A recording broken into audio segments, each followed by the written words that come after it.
Welcome to this video. Today we're going to be breaking down the healing journey into 12 steps, basically into 12 stops, universal stops. I suggest you all sort of work around so that you can navigate your own healing process. Because although everything is now really accessible, there's a ton of books, there's so much free content here, TikTok, Instagram, everywhere. We're all talking about healing. But we're all talking about different things around healing. And most importantly, from different lens and different depths of the process. So some people will say, just change your self-concept, just say these affirmations. And some other people will say something really deep about your subconscious mind. And some other people will say something about generational trauma and having to heal that. And some other people will say something else, right? I do believe that there's quite a few paths that can get you into the same place, provided that we all find what it is that suits us and we're called for. But in reality, in my opinion, everything is just the metaphor of the same thing. Everything represents the archetypes that we need to be working through so that we can get to the one and only place that we get to when we heal. And that for me is the recovery of the sense of self, meaning we realize who we are and what we're worth, most importantly. And we bring back this sense of worth into how we show up in the world. So essentially, we reclaim our right, our birthright of being authentic, really. So I think through whatever path we take, it could be like through tarot reading or through journeys into our subconscious mind or through some other symbolic way that we can access the information that our worth is untouchable and unchanging and is always there. We're worthy beings, basically. And from that sense, then to give ourselves the permission to be authentic, because these are the two most important things that we lost during our trauma: the right to authenticity, we've been destroyed in the sense of that, being authentic, but also a very broken sense of worth. And that's why I talk about what abuse does to us here, not because I want us to talk about the abusers all the time, because frankly, that's just, it's not going to get us anywhere, but we need to know, right? We need to know so that we can understand. But anyway, so to get you to the journey, it's not enough for me to tell you, you know what, you're a worthy being. Okay, bye, that's it. Let's close the video. But in all honesty, for some people, depending where they are in their journey, reading a text or somebody saying to them, do you know what, you're actually worthy, they can really take it in. And for them, that could be life-changing, which is great. In my opinion, that's just one of the levels, one of the most superficial initiating levels, right? But the depth at which you will understand that through your healing journey is just incredible. There's this poem that I actually printed and had in my bedroom when I was studying psychology in the UK. And he said something that our biggest fear is actually our power, right? And I remember that resonated with me.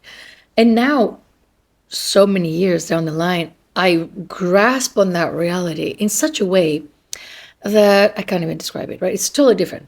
Anyway, I'm talking too much, but I want you to have this sort of understanding that you may be in a different place in your journey, but the stops are going to be the same. And in all honesty, you will come back to these stops with the new awareness that you have and the new wisdom and the new bandwidth, and possibly deepen your process into them. So you're not just going to visit these places once and then we're healed, never again, right? This is something that you just know. You have a sense of direction. What should I be looking at? And through looking at all of that, then you will notice substantial change, especially when it comes to your awareness. But then a year down the line, you may revisit similar things from a different lens, different depth, different understanding, looking for different things. I remember long before I started my actual, consistent healing journey type of thing, where I sat down and I said, I'm doing these practices. That's what I'm going to be working on. And I did it. I remember every year, every season, every heartbreak, every story that I was telling. At some point, I'm like, I keep saying the same story. I keep coming to the same conclusion. But it seems like I'm going deeper. For some reason, I could feel that there was something deeper. But I'm like, how many years will I be doing this? So of course, as I started doing more work with my subconscious mind, I went through some transformations that actually tackled the core of certain issues. So I wasn't like doing little layers every year and every heartbreak and every whatever, but I did it like in ways where I liberated a lot of the pattern, and that's the idea, right? That's why I actually that's the modality that I believe the most in. Hypnotherapy, but I'm really working with specifically parts work, inner child work, some generational understanding, who came before us, why, all that, so that everything just clicks and makes sense in a way where we can actually set ourselves free from subconscious promises and prisons that we place ourselves in because of what happened to us and what we understood about ourselves. So anyway, that was the modality that helped me, and that's what I teach people. And that's why I created a 21-day journey for the foundational stuff of healing, where you get a hypnosis every day for 21 days that helps you revisit important moments of your past to help you get awareness, specific awareness around the important stuff that you need to be looking at so that you can heal. Where you go with that awareness and what you do with it, it's going to be 100% your thing, right? My idea is I want you to unburden your system, to become aware, to become more wise, and a witness to your history. That's the first phase of healing, at least, right? We have to witness our history, our past, our trauma, and go to the understanding of the worth. But how you process all of that, and from the feedback that I'm getting, people are becoming more and more aware of things. And this is it. The first phase is awareness. You don't necessarily have the tools of what to do next, although through the prompts that I'm sending you and all that, I'm getting you to start thinking of how is it that I'm supposed to take this information and implement some change. I'm not going to tell you how to live your life. I'm not going to tell you, hey, next time somebody says this, say that to them. Although sometimes I may do that if I just grab my phone and record a video, but that's not what genuinely is what I believe in. I believe in people finding their own answers. You have your own answers. This is your life. But anyway, based on that 21-day journey, that is like the compilation of, I used to work with people for 12 weeks. And it was like my first signature program. And those were the stops that I was always taking with these people. Of course, in one-on-one setting, it's a totally different experience because I'm there and we kind of it's a different thing. But I decided to put all of them into a condensed, in a way where it's accessible, it's condensed, and people can do it at their own time. And it takes about half an hour a day to do it. So what I did is I took that framework and created a 12-step framework for you to do it at home if you want. Not necessarily do the hypnosis and the journeys that I created for my actual program, but I want to help you know which stops you need to be taking. The journeys are going to be unique. Your experience is unique, but the stops are going to be universal, all right? Before we start, we need to touch on a few things. What is it that you learned through your childhood and as you were sort of growing up is important, because I need you to have the foundation before we dive deeper, right? So what did you learn? You learned that your worth is debatable. You didn't realize that you were worthy fully and unconditionally because you weren't valued fully and unconditionally, but you were possibly valued depending on what you were doing or not doing. That's the first thing. The second thing that you learned possibly in an abusive household, the type of emotional immaturity type of parent that we keep talking about here, is that your needs don't really matter. And so you had to figure out how to make do with breadcrumbs. Again, comes back to you not being worthy, because if someone's worthy, their needs matter too, right?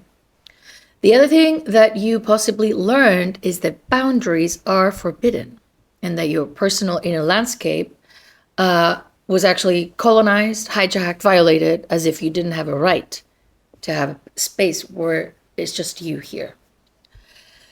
The other thing that you must learn is that it's your job to keep peace. You were asked to be the adult in these homes way too soon. And you must play roles if you want to belong. and you are going to be controlled if you want to be close to someone, and you exist to serve others, and being your own person is seen as a defiance. That's like in a way to quickly say it. I'll break this down in a new video, but just so we kind of like have an idea of the most important things that you probably believed about yourself when things were happening to you. So what are the stops that we want to take? I'm proposing that you do this in a year sort of duration. And if you join my email list, I break these things down every month. But the first month, and the first thing that we do is awareness. You're like, oh, a whole month for awareness? I could just do that in 10 minutes. No, take a month. Take a month, take a few weeks. Take stock of where you are, observe, rate, think about things. What areas have you been consistently stuck in? What do you feel about these areas? What have you been trying to change, but you've not ever been able to? What seems to be that theme, that constant theme? And in this month, what I want you to do is decide some daily routine idea that you're going to be doing that's going to help you, first of all, mentally. So are you going to be journaling? What type of journaling? Are you going to find a prompt sort of journal? Are you going to be looking online for things like that? Are you going to buy a specific journal? Are you going to do a morning pages practice? Tons of things. Are you going to get a shadow journal? What are you going to do? Figure out a way to do a daily routine of reflection. And you also need a supportive physical practice like yoga, meditation, or walking, or actually all of it, to take care of your nervous system. So the first month is like, let me take care of my system. I'm going to have this tool. I'm going to use this tool. It's going to be journaling. I'm going to do it every day. And also every day I'm going to do whatever thing that you're going to decide to do. If you want to skip this part, don't even start. If you're not willing to look at these things and actually implement them, don't even start. A person who doesn't journal their thoughts, who doesn't want to make time to journal for the other thoughts, who doesn't want to spend time with their thoughts, I'm going to tell you something that I want you to remember. Your internal landscape may have been invaded by people and violated and hijacked, but nobody can actually come in there and take all of the mess and clean it up for you. Unfortunately, that is not the case. So, if you have to, talk to ChatGPT. Tell ChatGPT your daily stuff if you want to. My recommendation is journaling. Anyway, the second month, what I want you to do for the second month is you're going to have to find out how to do inner child work. And there's many ways to do inner child work, in the sense that many people teach it, and in reality, it's just one simple thing. But it takes practice to be able to actually hold space. So this month, you're probably going to have to read a couple of books about inner child work or look online. I'll recommend 2 books for you. Hold on. So the books I recommend to do inner child work, this is like basic level inner child work. As I said, you're going to deepen these practices, and at some point these will feel irrelevant, but definitely. And if you want to something a little bit more intense or like deep, is this one. But if you're just starting, this should do. This should do. Just buy this book, but actually finish this book and implement the stuff that this book is telling you to implement. And then if you want to do more, go for this book. Take your time with learning inner child work. It's going to be the number 1 tool that you're going to be using. Right. The third month. Here, I want you to, this is going to be harder. We're starting to dive deeper. We're going to have to figure out what really happened through your childhood. You need to examine your childhood, what happened and what didn't happen. And that means that you're going to have to start remembering, what was it like to be a child in your family? What was normalized? What was abnormal? And let me get another book for that. Hold on. Right, so the book that I want you to read so that you can start doing some of that work is this one right here. Incredible book, very validating book. It's going to validate a lot of your experience. It's going to help you. It's going to empower you. It's going to give you so much. We're diving deep here, all right? But if you are willing to go even deeper, and if you've been a child of a narcissistic parent, and this book may be necessary too. This is deeper though. You don't have to yet. Start here. Right. For the fourth month, what I want you to do, the changes of lighting are out of my control. I'm really not good at this. That's worse. I can't control it. It gets better or worse depending what's in the screen. Doesn't matter. Anyway, fourth month, I want you to be exploring about the roles that you've been playing and the masks. And that will start emerging as you're reading the other books about whatever happened to you, and if you're journaling. But if you haven't sort of figured it out yet and you're not there yet, I need you to sort of start learning about masking, who we are, who we're pretending to be, the people pleasing, codependency, all the things. Start learning what are the masks that people are wearing. But most importantly, it's going to come naturally because you're going to start identifying, oh no, and my parent did this, and so I did the other, and that's why I'm like that, right? You're going to have to focus on that. So this month, whatever you do, whatever your journal, whatever you're doing, make it focused around that, right? Look through that, people pleasing, whatever, who's doing that? Who is the peacemaker? Who is this? Who is the invisible person? Who is this? Who is... Learn about masks. Now, fifth month, we're getting down to business, and I want you to be working tightly with your judgmental voice within, also known as the inner critic.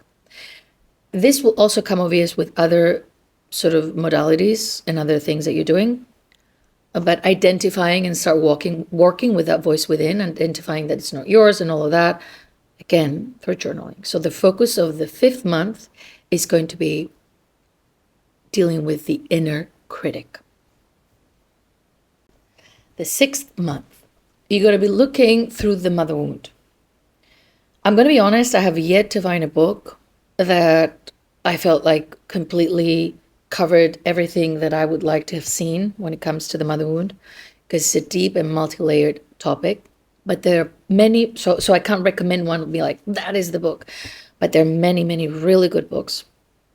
And you just have to look up online and see what you can find. Focus on the mother wound this month. Look into the mother wound, identify how much it has affected you. Who is your mother? And I'm going to tell you this also. You don't have to have had a horrible mother so that you carry a mother wound. Because your sensitive psyche gets very attached to this woman who brings you into the world. But maybe she just couldn't connect to you for other reasons instead of just being mean, right? She could have been depressed, disconnected, abused herself, traumatized, postpartum, like there's so many things. Nonetheless, you got injured by that. So this isn't about, let's blame mothers, let's just relax. And also what I want to tell you is that if you are a mother doing this work, first, take in this content that you're learning as a daughter, and then you will sort of see how it transpires to your motherhood journey.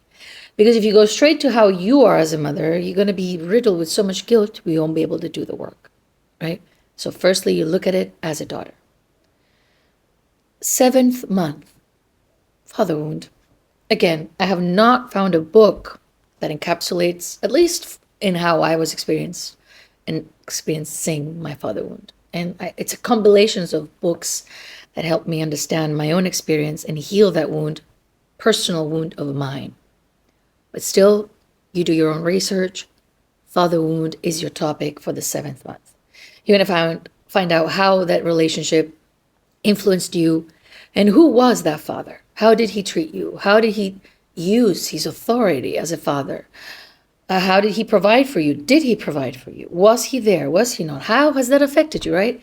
Everything that happened, you focus directly to that relationship for this month. Month number 8. Understand your attachment style. What is attachment? How do you attach? How do you anticipate intimacy? I wouldn't want you to lock yourself into attachment styles. This known book about attachment, I've got it somewhere. I wouldn't necessarily recommend it, but for some people, I didn't find it to be super insightful. For me, a really great book about attachment was this one. And this is less about categorizing you, but it's about really validating you. I found it to be a beautiful, incredible book. You don't have to buy the book, by the way, if you can afford books. You can find out things about attachment everywhere. Just understand that you have an attachment predisposition, which is just telling of the story of how you were injured relationally, right? That's all I want you to be looking at. That you were injured relationally, so now you anticipate attachment to be a certain way because of that injury. That's all I want you to know. And then start to understand yourself more, right? So it's another window to yourself. And then you're going to have to implement some inner child work on what you're learning, right? So this is to broaden a lot of things. The next 2 months, month 9 and 10, you're going to learn about triggers, what they are, how to manage them, what triggers you, right? What's going on with you. Again, all of these things would trace you back to younger versions of you so that you can start practicing what you have been learning with those parts and understanding yourself deeper.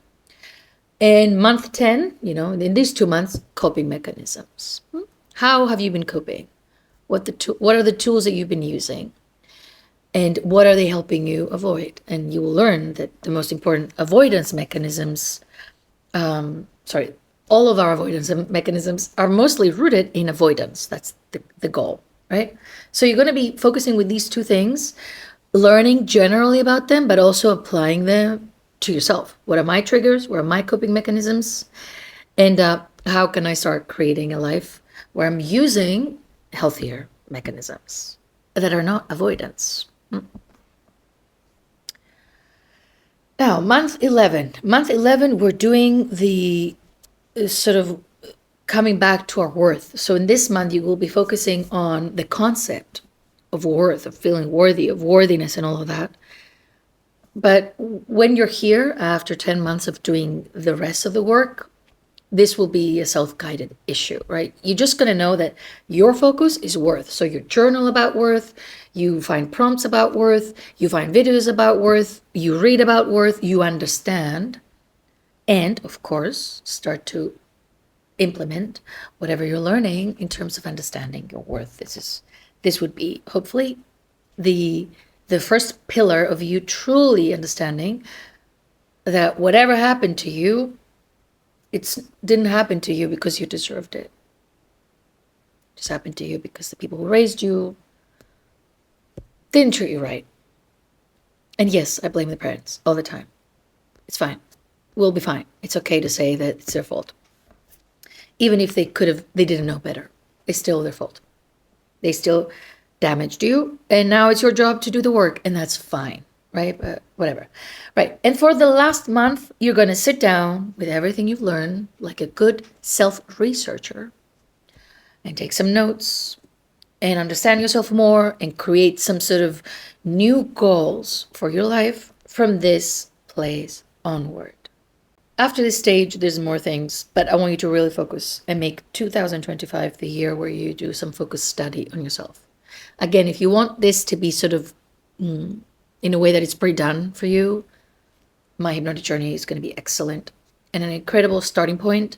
But also what's important is wherever you are in your journey, you will deepen that because it's subconscious mind work, right? The doors that we're opening, if you've been doing the work for a while, you're just going to be able to open them deeper and go deeper. For someone who's just starting, they're going to open it to where they can access. So these are going to be something that you can continue to revisit as you go on, because we're taking all the stops necessary that you will keep coming back to, as I said in the beginning. And that's one way to do it. And you can find information in the description box around the program. But if not, sit down and make every month have the focus topic that you need to be working through.